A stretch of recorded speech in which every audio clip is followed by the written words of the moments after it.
हां. आयुष, पहिलं तर स्वागत आहे तुझं स्टार मीडिया मराठीमध्ये. पहिलं तर कसा आहेस? बरा होतोय, पण धन्यवाद हा प्रश्न विचारल्याबद्दल आणि लवकरच बरा होईन. बरं आयुष, तेच कारण तू दिसत नव्हतास बिग बॉसच्या घरामध्ये आणि प्रेक्षकांना माहीत नव्हतं की तुझी तब्येत बरी नाही आहे. पण त्याच्यानंतर कळलं की तब्येत बरी नव्हती आणि त्यामुळे दिसत नव्हतास. नक्की काय झालं होतं हे प्रेक्षकांना ऐकायचं आहे की म्हणजे तब्येत काय बिघडली होती त्यामुळे तुला गेम खेळता येत नव्हतं? मागच्या वर्षी माझं एक ॲक्सिडेंट झालं होतं. सो तेव्हाची एक जुनी इंजरी होती. सो टास्क आणि इतर वावरताना ती इंजरी परत रिवोक झाली आणि त्याच्यामुळे त्याच्यावर ट्रीटमेंट सुरू होती. सो बिग बॉस टीमकडनं मेडिकल हेल्प मिळत होती आणि पूर्ण माझ्यासाठी मेडिसिन्स किंवा सपोर्ट टीम जी होती ते सगळ्यांनी खूप प्रयत्न सुरू होते रिकव्हरीचे. पण रेस्ट सजेस्ट केली होती आणि त्या रेस्टपेक्षा किंवा त्या इंजरीपेक्षा सगळ्यात जास्त जी गोष्ट मला खात होती ते होतं गिल्ट, की यार इतक्या मोठ्या प्लॅटफॉर्मवर आपण आलो आणि आपण परफॉर्म करू शकत नाही किंवा आपण टास्कमध्ये भाग घेऊ शकत नाही. सो ते एकंदरीत ह्या सगळ्यानेच म्हणजे मी जसा गेलो होतो आणि जसा आलोय यात खूप फरक आहे. सो या सगळ्याचा खूप माझ्या शरीरावर, डोक्यावर खूप प्रभाव पडला आणि म्हणजे ह्यासाठी आता मी सॉरी पण नाही म्हणू शकत, कारण का मी ठरवून थोडी आजारी पडलो होतो. नशिबाचा भाग आहे हा सगळा. सो मी नशिबाचा भाग म्हणून हे सगळं ऍक्सेप्ट केलेलं आहे. बरं आयुष, बिग बॉसच्या घरात तू दुसरा कॅप्टन बनला होतास. सगळ्यांनी तुझ्यासाठी खूप मेहनत घेतली होती वगैरे. पण नंतर राकेश बापट यांच्यासाठी तू स्पेशली वेगळं स्पीच केलं होतंस. काय तुझ्या मनामध्ये त्यांच्याबद्दल अशी वेगळी रिस्पेक्ट? रिस्पेक्ट होती, आत्ता नाहीये. ते पहिले 3 आठवडे जे होते तेव्हा त्यांची जी पर्सनॅलिटी होती त्या पर्सनॅलिटीने खरंच मला इन्स्पायर केलं होतं. तेव्हा मला खरंच जेंटलमॅन बिहेवियर वाटायचं आणि सगळ्यांनी कॅप्टन्सीसाठी मला वोट केलं होतं. पण त्याच्या आधी 2 टास्क मी स्वतः खेळलो होतो. 3 टास्क करून मी कॅप्टन झालो होतो आणि त्यांची जी पर्सनॅलिटी होती, सो ती पर्सनॅलिटी खरंच मला इन्स्पायरिंग वाटत होती आणि ते थोडे हर्ट झाले होते आणि मला नाही सहन होते माझ्यामुळे पण हर्ट झालं तर. आणि तेव्हा त्यांना मी त्या रेसमधनं काढलं होतं, त्यामुळे ते हर्ट होते. आणि सो त्यांना मला हे सांगायचं होतं की यार, मी जरी कॅप्टन झालो तरी तुमची पर्सनॅलिटी जी आहे त्यांनी मला खरंच इन्स्पायर केलं आणि ह्या सगळ्यात जे माझ्या जवळची लोकं होती तेव्हा, त्या सगळ्यांचा खूप हात होता. सगळ्यांनी मोटिवेट केलं होतं, सगळ्यांनी मत दिलं होतं मला, सगळ्यांची इच्छा होती मी कॅप्टन व्हावं. सो म्हणून तेव्हा मी त्यांना ते डेडिकेट केलं होतं. पण त्यानंतर 4थ्या आठवड्यापासून त्यांचा जो स्वभाव किंवा त्यांची जी पर्सनॅलिटी चेंज झाली आहे ती मला नाही पटली किंवा मला नाही आवडली इतकी. आयुष, तुला काय वाटतं की बिग बॉसच्या घरात सगळ्यात फेक कोण खेळतंय म्हणजे कॅमेरासाठी? बरीच लोक आहेत, फेक असं नाही म्हणता येणार, पण जे स्वतः एक आहेत आणि दाखवतायत एक, म्हणजे विशाल असेल, आत्ता राकेश असेल, मला असं वाटतं अनुश्री पण काही प्रमाणात असेल. म्हणजे मला नाही वाटत की इतकं कोणी समोरच्याला त्रास द्यायचा विचार करू शकतं. नॉर्मल पर्सनॅलिटी एखादा माणूस खरंच त्याला असं वाटेल की अच्छा मी जाऊन त्रासच देते. सो ह्यांचा जो दुतोंडी जे आपण म्हणतो ना, फेकपेक्षा मुखवटे घालून खेळतायत. सो मला ही 3 लोक वाटतात जे जे गेमसाठी काहीतरी करतात आणि जे स्वतःची पर्सनॅलिटी प्रेझेंट नाही करत की मी असा आहे, मी गेमसाठी बदललेलो नाहीये. ही ही 3 लोक मला वाटतात. बरं, बिग बॉसच्या घरात खूप सुंदर एंटरटेनमेंट करत होतास की प्रतापराव, विश्वासराव सुद्धा तुमचा तो वेगळाच चालू चालू होतं बऱ्यापैकी. असं वाटलं होतं का दोघं एकत्र बाहेर पडाल? अजिबात असं वाटलं नव्हतं की आम्ही दोघं एकाच गाडीने ठाण्याला जाऊ एकत्र. पण ती मैत्री इतकी घट्ट होती की आम्ही सोबत गेलो, सोबत राहिलो आणि सोबत निघालो. सो मला करंटचं एलिमिनेशन शॉकिंग होतं. मला माझ्याबद्दल थोडं वाटलं होतं की यार मी दिसत नाहीये, मी खेळत नाहीये, मी टास्क करू शकत नाहीये, त्यामुळे जनतेचा कल कदाचित माझ्याकडे नसेल. पण करंटचं जरा शॉकिंग होतं माझ्याकडे. बरं, तन्वीबद्दल काय सांगशील? तिच्या मनात फिलिंग वेगळ्या होत्या, मैत्री, प्रेम? तन्वीबद्दल काय सांगशील, इथेच प्रश्न थांबवला असतात. तर तन्वीबद्दल मी हेच सांगायचं, मी सारखंच बोलतो की मी व्हेज फ्राईड राईस आहे, चिकन ट्रिपल राईस आहे. आमच्या दोघांची पर्सनॅलिटी खूप वेगळी आहे. मला मैत्री करायला वेळ लागतो. तिचे पहिले सेट ऑफ फ्रेंड्स कदाचित नाही चांगले निघाले, त्यामुळे तिच्याकडे फक्त मी होतो. पण माझ्याकडे माझे मित्र होते आधीपासून. करण प्राजक्ता हे पहिल्या दिवसापासून माझे मित्र आहेत, सचिनजी माझे मित्र आहेत. सो माझ्याकडे 3-4 मित्र होते, पण तिच्याकडे एकच मित्र होता. त्यामुळे तिची इंटेन्सिटी टुवर्ड्स द फ्रेंडशिप खूप जास्त होती आणि माझी तितकी नव्हती. त्यामुळे तिचे एक्सपेक्टेशन्स पण जास्त होते, पण माझे तितके नव्हते. आणि मला असं नातं नाही चलत ज्यात मला स्वतःला बदलावं लागेल. त्यामुळे माझी नाती आयुष्यात पण कमी आहेत आणि मी कुठल्याच नात्यात स्वतःला नाही बदलत किंवा समोरच्या व्यक्तीला पण नाही बदलत. त्यामुळे जे काही होतं ते खरं होतं, जे काही आहे ते खरं आहे. मग तन्वीला जे काही वाटलं ते खरं होतं आणि त्यासाठी मी तिला सॉरी पण म्हटलं. तिला हर्ट झालं माझ्यामुळे, कारण मला नाही आवडत माझ्यामुळे कोणाला हर्ट झालेलं. बरं, बिग बॉसच्या घरात तू राहिलायस, काय सांगशील की रुचिताचा आवाज आम्हाला जरी बाहेर आला की तरी आम्ही आवाज कमी करतो टीव्हीचा. बिग बॉसच्या घरामध्ये काय बघ, तुझं reaction? बिग बॉसच्या घरात हे ऑप्शन पण नाही की आमच्याकडे रिमोट नाही व्हॉल्यूम कमी करायला. तुमच्याकडे ऍटलीस्ट तो ऑप्शन आहे की तुम्ही म्यूट करू शकता, व्हॉल्यूम कमी करू शकता. आमच्याकडे ते पण नाही आणि तुमच्याकडे तरी 1.5 तासाचा एपिसोड आहे, आमच्याकडे 24 तासाचा आहे. सो हा त्रास सगळ्यांनाच होत होता. पण मला तिच्याबद्दल एक चांगली गोष्ट वाटते की ती तिच्या चुका ऐकते, तिच्या चुका सुधारते, पण ती नवीन चुका करते. हा तिचा प्रॉब्लेम आहे. तिने जर ते नाही केलं तर ती खूप स्ट्रॉंग प्लेअर वाटते मला.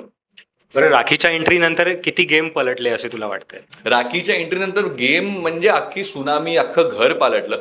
सगळ्यांना एक रियालिटी चेक मिळाला, सगळे हल्ले.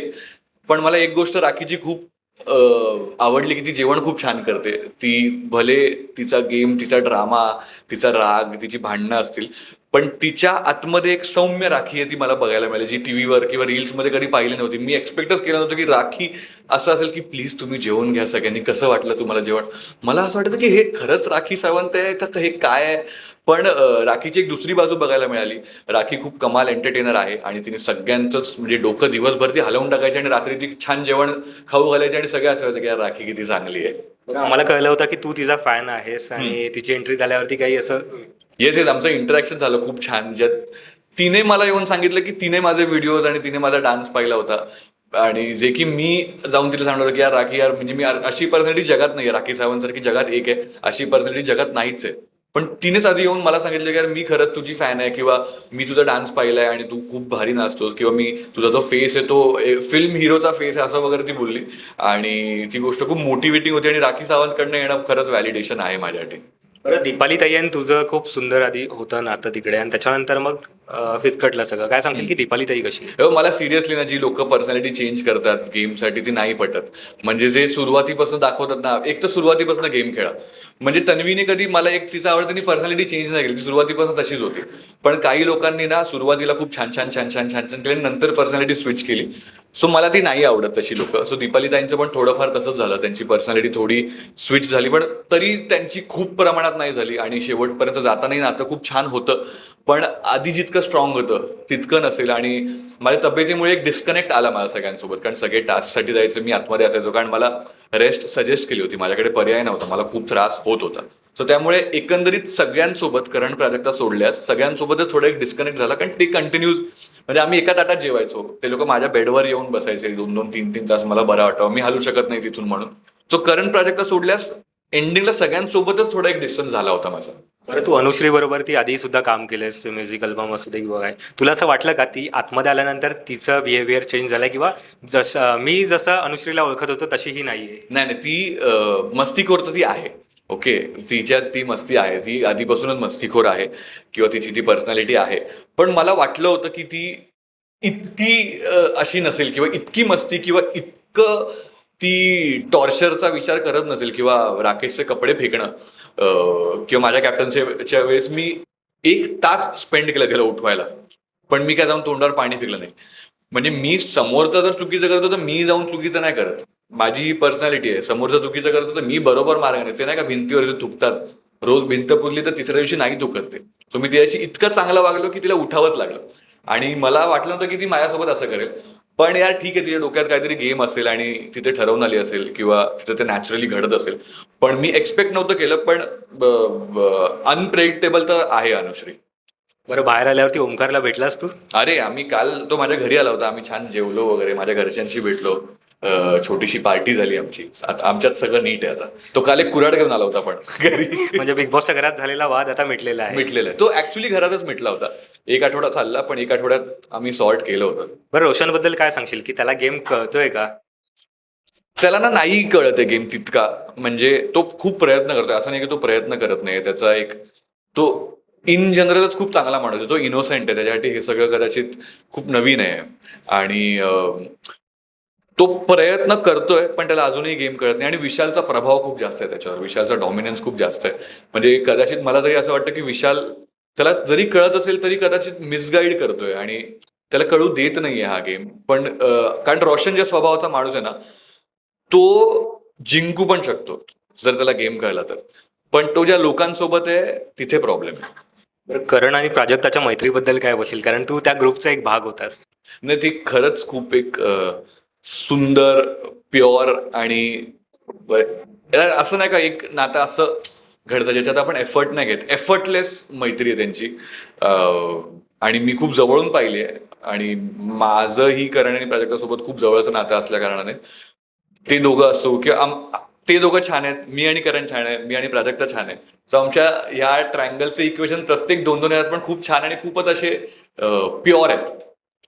बरं, बाहेर आल्यावरती म्हणजे घरच्यांना तर भेटलास तू, त्यांची रिॲक्शन काय होती? कारण आई बिग बॉस फॉलो करते हे बोलणं झालं होतं आपलं. Correct. तर त्यांनाही इच्छा होती की त्यांचंही स्वप्न होतं की आयुषने ट्रॉफी आणावी, पण ते हेल्थमुळे कुठे शक्य झालं नाही. तर काय त्यांची ऍक्च्युली reaction? लास्ट 2 आठवडे मम्मीला खूप त्रास होत होता मला बघून. सो माझ्या मम्मीचं असं झालं होतं की यार आता प्लीज पाठवा त्याला बाहेर, तो घरी आल्याशिवाय बरा नाही होणार. सो म्हणजे ते एका अर्थी जरा खुश झाले की आता चल आता आयुष डोळ्यासमोर राहील, बरोबर. कारण माझ्या ना बॉडीमध्ये फरक दिसत होता, जो आता मला मला कळत नव्हता, पण मी टीव्हीवर बघितल्यावर मला दिसत होतं की बापरे, खूप मेजर डिफरन्स दिसायला लागला होता. माझा वेट लॉस, माझ्या डोळ्याखाली काळं दिसत होतं. सो ती औषधं आजार पण हे दिसत होतं. आणि ते एका आईला असं बघणं आणि ती काहीच करू शकत नाही हे जरा तिला कठीण जात होतं. सो तिचीच इच्छा होती की बाबा आता यावं यार, आता खूपच हा आजारी दिसतोय. बरं आयुष, काय वाटतंय की टॉप 5 मध्ये कोण जातील? आत्ता तरी मला वाटतं की तन्वी, प्राजक्ता, सचिन, विशाल आणि Rakesh. Thank you so much Ayush आमच्याशी गप्पा मारल्याबद्दल. जाता आता प्रेक्षकांना काय सांगशील आणि तुला सपोर्ट केला त्याबद्दल त्यांचे आभार. यार प्रेक्षकांना मी सांग, मला ना अनएक्सपेक्टेड सपोर्ट मिळालाय. म्हणजे मी आत्ता आल्यावर जेव्हा बघतोय, मला आमच्या बिल्डिंगचे वॉचमॅनपासनं, सलूनमध्ये येणारी लोकांपासनं, अख्खं बदलापूर, अख्खं ठाणे आणि इतका सपोर्ट मिळालाय जो मला माहीतच नव्हतं की बाहेर काय चाललंय. आणि आत्ता या 2 दिवसात जे कळलंय मला की बाहेर म्हणजे लोकांनी कहर केला होता सपोर्टचा.